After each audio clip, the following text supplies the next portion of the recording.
Olá, um bom dia para você. Nessa quinta-feira, o relator da reforma da Previdência na Comissão Especial da Câmara dos Deputados, Samuel Moreira, leu o parecer sobre a proposta de emenda à Constituição. Mas o texto ainda precisa ser votado na Comissão Especial e no plenário da Câmara antes de ser enviado aqui ao Senado. Na próxima terça-feira, o relator vai participar de audiência pública na Comissão Especial do Senado, que está acompanhando a reforma. O parlamentar fez a leitura e apresentou o parecer do relatório na Comissão Especial da Reforma da Previdência na Câmara dos Deputados. O deputado Samuel Moreira propôs mudanças e deixou de fora do texto itens polêmicos como mudanças no BPC, regime de capitalização, aposentadoria rural e estados e municípios. O relator também sugeriu idade combinada com tempo de contribuição, mais pedágio sobre o tempo que faltar na data da promulgação da futura emenda. Moreira manteve diretrizes originais da PEC 6 de 2019, como a idade mínima para aposentadoria de trabalhadores dos setores público e privado. Cabe a esta comissão manifestar-se quanto à admissibilidade das emendas oferecidas pelos nobres pares. Como nenhuma delas agride cláusulas pétreas estabelecidas pelo texto constitucional e todas se encontram redigidas de forma adequada, vota-se pela admissibilidade da totalidade das proveitosas sugestões oferecidas pelos nobres pares. O relator da proposta também apontou que, com a reforma da Previdência, a economia nos gastos públicos será de 915 bilhões de reais em 10 anos. O texto original, encaminhado pelo presidente Jair Bolsonaro em fevereiro, previa uma economia de mais de 1 trilhão de reais em uma década. A proposta ainda precisa ser votada no colegiado e no plenário da Câmara dos Deputados antes de ir para o Senado. Com as mudanças, os parlamentares favoráveis à reforma da Previdência esperam angariar o apoio necessário para aprovação. O resultado repercutiu entre os senadores. Que pode facilitar a conversa e a própria base de sustentação do governo, que eles retiraram exatamente porque entendiam que esse tema ia impedir o avanço. Vamos ver quando é que ela vai ser votada na Câmara. Quando chegar aqui no Senado, é claro que o Senado tem a autonomia e a necessidade de debater os temas, não é uma casa meramente chanceladora do que foi discutido na Câmara dos Deputados. O esforço do relator e, acima de tudo, o esforço do presidente da Câmara dos Deputados está nos conduzindo ao caminho da sensatez. E isso que está sendo extraído do texto do projeto da reforma é racional. BPC, benefício de prestação continuada. Isso foi mal comunicado e o conteúdo não é bom, não é correto. E prejudica até o imaginário, além da realidade, dos mais vulneráveis. Trabalhador rural. Não pode ser confundido o trabalhador rural com o empresário. E o projeto original fazia essa confusão. O Supremo Tribunal Federal decidiu por 8 votos a 3 que a homofobia e a transfobia devem ser punidas criminalmente, incluídas na lei de racismo. Depois da decisão, a assessoria de imprensa da Presidência do Senado divulgou nota ressaltando que a Constituição Federal assegura ao Congresso Nacional a atribuição de legislar e que o Parlamento respeita a decisão do Poder Judiciário na sua independência e autoridade para dirimir conflitos constitucionais, mas não pode aceitar a interpretação de que é omisso. A nota lembra que, em maio, o Senado encaminhou parecer ao STF em que informou a aprovação na Comissão de Constituição e Justiça do projeto que inclui na lei de racismo a discriminação por orientação sexual ou de identidade de gênero. O projeto depende apenas de votação de turno suplementar em decisão terminativa. Também foi mencionada a comunicação ao Supremo da aprovação na CCJ do projeto que inclui indivíduos transgêneros identificados com o sexo feminino na rede de proteção da Lei Maria da Penha. O texto está pronto para votação no plenário. Nos discursos em plenário nesta quinta-feira, críticas à venda de empresas da Petrobras, o socorro em forma de crédito aos hospitais filantrópicos e o alto custo das assembleias legislativas estaduais. O senador Jorge Cajuru criticou os gastos nas assembleias legislativas do país, em particular no Rio de Janeiro, Minas Gerais e São Paulo. Segundo ele, são benefícios exagerados e excesso de funcionários. No conjunto, os 1.059 deputados estaduais desta nação custam mais de 20 bilhões por ano ao bolso seu cidadão, seu contribuinte. Repito, 20 bilhões de reais. Concluo, certamente cabem algumas perguntas. Será que existe transparência nos gastos?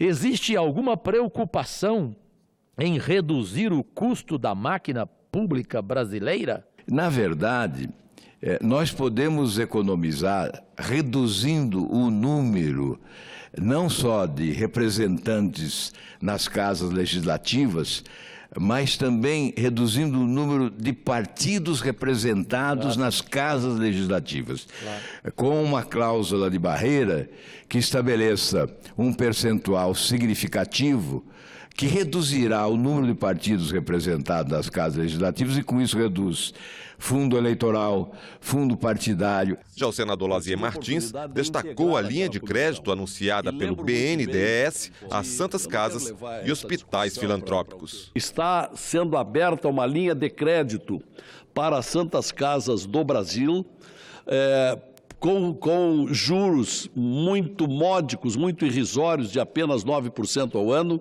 e isto vem salvar aquelas instituições que se destinam a salvar vidas. Jean Paul Prats chamou atenção para a política de gestão da Petrobras. Segundo ele, é preciso que o governo federal explique a venda de ativos e de empresas subsidiárias de uma das maiores empresas petrolíferas do mundo. A venda dos ativos da Petrobras é, portanto, uma medida meramente de política econômica ocasional, circunstancial. É porque nós precisamos colocar alguns bilhões para dentro de dólares e aí por isso vamos nos desfazer desses ativos agora para depois nos arrependermos ali daqui a 2 anos ou 3 anos, porque a Petrobras vai pagar a mesma quantidade que está recebendo agora de aluguel dessas redes. Aluguel, pedágio, né, para simplificar o discurso.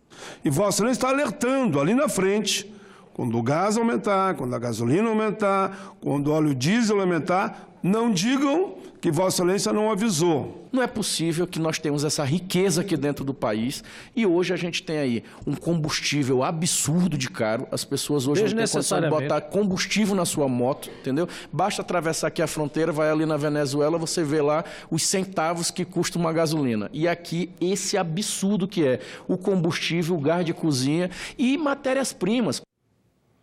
O Brasil quer entrar para a OCDE, a Organização para a Cooperação e o Desenvolvimento Econômico.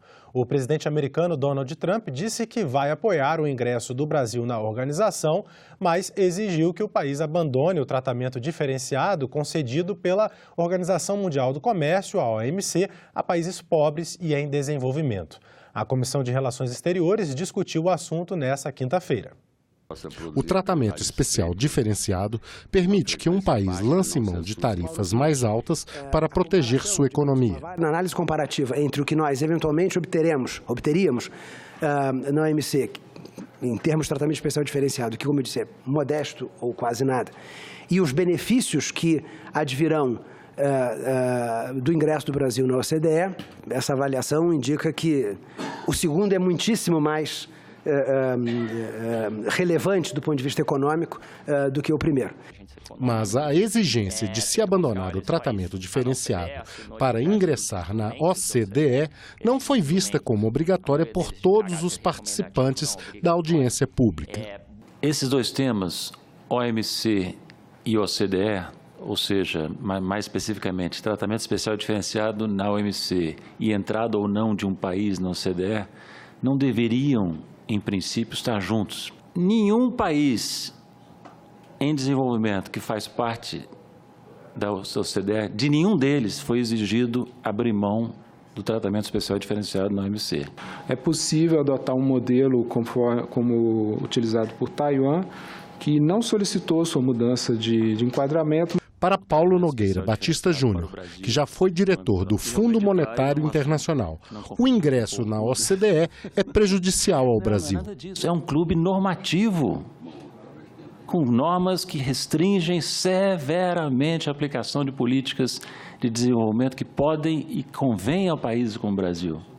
Esse integrante do governo vê vantagens, já que o país vai poder utilizar políticas públicas bem-sucedidas em outros países integrantes da OCDE. Entrar na OCDE significa entrar num clube daqueles países que buscam melhores políticas públicas. Grande parte dos problemas que nós construímos ao longo dos anos, problemas econômicos, sociais, etc., deriva do fato de que a gente tinha políticas públicas que não eram tão bem desenhadas, não eram tão bem adequadas para lidar com os problemas brasileiros. Os participantes do debate divergiram sobre a eficácia da utilização do tratamento especial diferenciado. Poucos países tiveram vantagens, de fato, de desenvolvimento com base em regras preferenciais de tratamento preferencial diferenciado. Podem ocorrer, sim, negociações globais ou setoriais, plurilaterais no futuro, em que seja, sim, conveniente invocar esse tratamento. O debate aqui, até agora, é produtivo. Evidentemente que os que representam o governo defendem a posição do governo. O Paulo, que não é um membro da oposição, mas que tem a posição diferente, e o Welber colocou uma posição intermediária. Antes da audiência pública, na sessão deliberativa, a Comissão de Relações Exteriores aprovou acordo para que brasileiros e alemães possam tirar visto de férias, trabalho, válido por um ano nos dois países. A concessão do visto contempla jovens com idade de 18 a 30 anos.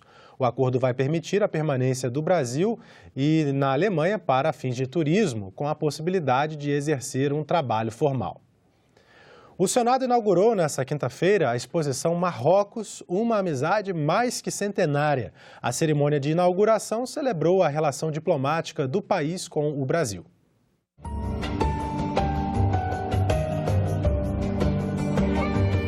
Marrocos é um dos países árabes que mantém fortes relações comerciais com o Brasil.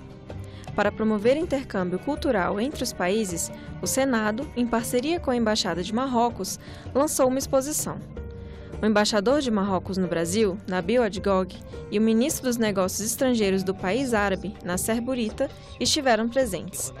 O senador Carlos Viana também estava na inauguração e destacou a necessidade de se manter as relações de amizade internacionais. Que o Brasil e o Marrocos possam sempre ser países irmãos e que tenhamos uma amizade profícua e cada vez maior, respeitando uns aos outros. A exposição fica aberta ao público até o dia 23 de junho no Salão Negro do Senado. Os decretos presidenciais que flexibilizam a posse e o porte de armas no Brasil foram considerados inconstitucionais pela Comissão de Constituição e Justiça do Senado. A votação no plenário está marcada para a próxima terça-feira. O senador Marcos Duval, relator da matéria na CCJ, conversou com a jornalista Renata de Paula sobre o assunto. Olá! A Comissão de Constituição e Justiça do Senado considerou que os decretos do governo que flexibilizam posse e porte de armas são inconstitucionais. Nós vamos conversar sobre o assunto com o senador Marcos Duval, do Cidadania do Espírito Santo, relator da matéria na comissão. Seja bem-vindo, senador. Muito obrigado, é um prazer muito grande estar aqui. Senador, a Comissão de Constituição e Justiça do Senado foi contrária ao seu relatório. Já era previsto. Nós tínhamos já feito um levantamento dos senadores que fazem parte da CCJ e tínhamos claramente ali demonstrado uma derrota. Porque o senhor concorda com os decretos do presidente de flexibilização de armas, né? Na verdade, o decreto, ele não está... porque, assim, a fala do presidente está levando muita gente à confusão. O que o decreto, resumidamente, fez, ele pegou a normativa da Polícia Federal, que já há 13 anos já seguia aquelas regras que a própria Polícia Federal determinou para a liberação do porte e posse, e o decreto fez o quê? Ele pegou isso e deu luz. E com a fala do presidente, uma fala popular, populista, isso acabou causando a sociedade começou a se movimentar com medo, achando que está liberado, está flexibilizado, mas não é. você continua tendo os mesmos requisitos como antes para poder você ter a posse e porte, que ainda passa pela Polícia Federal, você tem que ter aí a sua comprovação de efetiva necessidade, você não pode ter antecedentes criminais, você tem que ter emprego fixo, endereço fixo, mais que 25 anos, passar pelo teste de tiro, passar pelo teste psicológico, continua a mesma coisa. Então o decreto, ele só foi dado uma luz para ele e deu essa sensação para a sociedade de que está liberado. Nós estamos há 3 meses do decreto e não tem todo mundo usando arma, não existe isso. Muita gente também nem sabia que poderia ter a possibilidade do porte. E o que ele fez, que cabe ao Executivo, está na lei isso, porque nós chamamos uma comissão para estudar. A gente não foi em cima de achismo e de que pode ser assim, vamos em cima do que eu acredito que possa ser. Né? Então a gente foi estudar isso. Até porque se fosse inconstitucional, no meu relatório eu colocaria que seria inconstitucional. Né? Eu não estaria tendenciando ou maquiando para poder fazer o que eu acho que é correto. Primeiro, eu também estou representando o que os meus eleitores pediram para eu fazer, que é a defesa disso. É a defesa da vida. A gente tem a posse... Isso já é uma plataforma de campanha do senhor ao Senado? Não, foi uma plataforma que os próprios eleitores me pediram. Mas na minha campanha, em momento algum, eu disse que ia lutar por isso. Mas como meus eleitores pediram, e eu estou aqui para fazer o que eles estão me pedindo, essa é uma pauta que eu estou e vou brigar por ela. Então, nós já sabíamos que na CCJ haveria derrota, só que não houve uma derrota. Tecnicamente, houve um empate, porque nós tivemos 9 votos, e o outro, para quebrar o decreto, teve 15 votos. 15 a 9? 15 a 9. Nós estávamos esperando perder de 15 a 2, a 3. Mas o que aconteceu? 3 senadores, que são suplentes, não puderam ter voto, que foi o Flávio Bolsonaro, o Major Olímpio e o Lazier, né? Então, esses 3 não puderam ter voto. Então, se tivesse voto, nós sairíamos de 9 para 12. E o outro lado cairia de 15 para 12. Então, nós tivemos um empate técnico. Então, para nós, o que vale vai ser aqui no plenário, não na CCJ. Na CCJ, na verdade, para nós, a gente viu como um treino, vamos dizer assim. O senhor tem a expectativa de reverter essa decisão no plenário? Claro. Até porque, como eu disse, o perfil dos que estavam na CCJ já era um perfil contra o decreto. E no plenário nós temos aí agora um número grande de senadores, muitos ainda na dúvida, e agora cabe a gente, como foi transferido para a próxima terça-feira, cabe a gente agora esclarecer, não convencer, mas esclarecer e deixar os senadores livres para fazer a sua decisão. Uma questão que foi bastante pontuada no debate na Comissão de Constituição e Justiça é que o Congresso Nacional já autorizou o porte de armas para algumas categorias profissionais depois do Estatuto do Desarmamento via lei. O Congresso fez leis para autorizar categorias profissionais a terem posse e porte de arma. Por que agora autorizar várias categorias profissionais sem ser por lei e sim por um decreto? Então, o decreto também já foi feito pelo Lula, já foi feito pelo Temer. Você precisa ter, o Executivo tem esse poder e cabe a ele discriminar a lei, né? Então, os outros presidentes anteriores também fizeram via decreto e ninguém questionou. Mas estenderam para categorias profissionais? Sim. E ninguém questionou, estenderam para as guardas municipais. Guardas municipais foi lei? Não, foi através de decreto e depois que foi colocado, quando virou a guarda municipal, uma polícia municipal, acho que foi, se não me engano, a presidente Dilma, que mudou isso e deu a possibilidade automática do porte para cidades acima de 100 mil habitantes. Né? Então, teve até cidades que se juntaram para ter essa possibilidade. Mas o Lula agentes fez... penitenciários também, exatamente. Mas isso também foi lei. Então, agentes penitenciários foi através de lei também, porque eles estavam sem a possibilidade de andar e trabalhar armado. Depois que muitos foram mortos, aí que começou mas agora, por exemplo, jornalista que cobre a polícia, automaticamente o decreto já autoriza. Não. Então, é a possibilidade. É isso que as pessoas não estão entendendo. Ele não está dizendo que você já tem o direito. Um jornalista que está cobre áreas de risco. Ele colocou ali como possibilidade. O que ele fez? Tirou da subjetividade, que antes a normativa da Polícia Federal determinava. Exemplo, no meu caso, quando eu cheguei ao Brasil, eu pedi o porte. E eu fui negado automaticamente do porte, simplesmente porque o próprio delegado disse que como ele já não andava armado, não tinha necessidade de eu andar armado. Ele entrou de férias, entrou outra delegada que automaticamente me deu o porte de arma. Então, é uma coisa subjetiva. O que o decreto fez? Então, categorias de de repórteres. Então, tem a possibilidade de ter o porte. Você vai passar pelas mesmas regras que se passava antes. Só que o delegado da Polícia Federal vai ver, ela já está numa categoria de uma profissão pré-determinada, uma profissão de risco. Antes ficava a decisão do delegado, se era de risco ou se não era. Então, o decreto ele fez o que? Ele esclareceu. Ou seja, antes do decreto, essas mesmas categorias profissionais que foram contempladas, esses 40 segmentos, 20 segmentos da população que foram contemplados, já poderiam ter posse e porte se comprovassem efetiva necessidade. Exato. Agora continua. Só que antes ele tinha que comprovar a efetiva necessidade. Agora ele vai dizer que ele precisa, e caso o delegado identifique que ele mentiu na declaração dele, ou que ele faz parte, ou já teve envolvimento com crime, alguma coisa, ele vai perder o porte e, não vai ser nem concedido o porte. Antes você tinha que provar que você precisava, agora você não precisa provar que você precisa, porque o próprio decreto já disse que a sua profissão já é uma profissão de risco. Então você vai citar. Se você for uma repórter que está dentro desse estúdio e daqui você não sai, é muito provável que o delegado não vai te dar o porte de armas, porque aqui você não tem risco. Mas se você for uma profissional que está na rua acompanhando ações policiais ou situações de risco, o delegado vai falar, não, você precisa do porte. E você vai dizer, não, eu quero ou não quero. Você está dizendo que no decreto, esses 20 segmentos que foram contemplados a ter direito a porte e posse, eles ainda assim precisam comprovar a efetiva necessidade? Ainda assim precisam comprovar. Então, que diferença faz o decreto em relação à legislação anterior? Exatamente, o decreto só deu luz em polêmica. Porque antes o delegado olhava assim... Como é que o senhor avalia essa estratégia, senador? Eu avalio de forma infeliz, porque não precisava ter dado essa luz. Se continuasse, fizesse a continuidade ou a mudança para o decreto, porque uma coisa é uma normativa da Polícia Federal, está numa hierarquia. Outra coisa foi para decreto. Né? Depois tem outras que ainda estou chegando agora e a gente vai aprendendo. Mas ainda está na base ali da hierarquia das leis.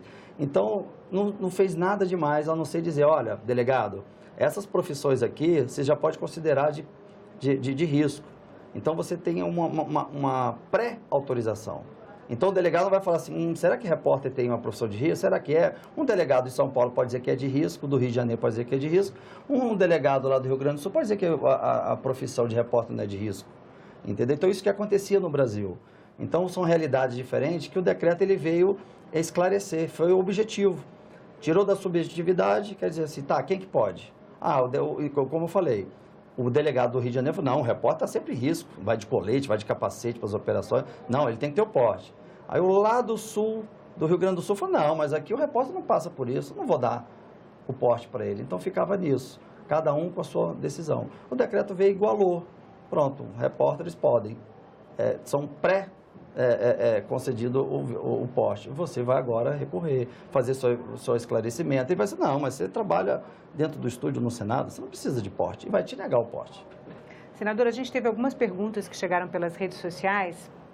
O Ricardo Simões, ele pergunta o que o senhor acha de, antes de facilitar porte de armas, se concentrar primeiro em educar a população, né? Visto que temos uma cultura de violência estabilizada onde a morte é banalizada.